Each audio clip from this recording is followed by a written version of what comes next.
Welcome to Kenton's videos. Enjoy the video.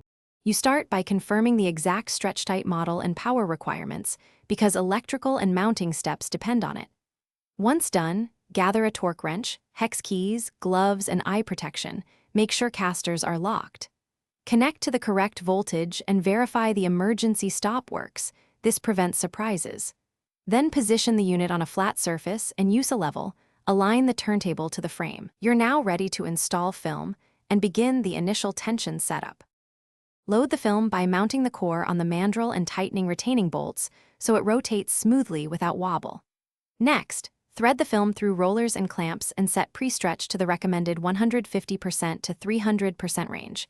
Adjust carriage speed and wrap count for package size. Do a test run with a light load, watch overlap and tension marks, and confirm the roll stays aligned. If film tears, reduce stretch or slow carriage speed. It's about balance.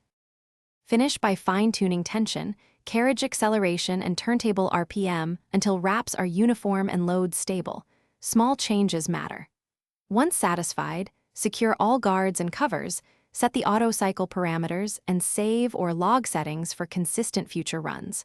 Train operators on emergency stop and film change steps. If you encounter slipping or frequent breaks, first reduce pre-stretch and inspect rollers for sticky residue. Clean or replace as needed.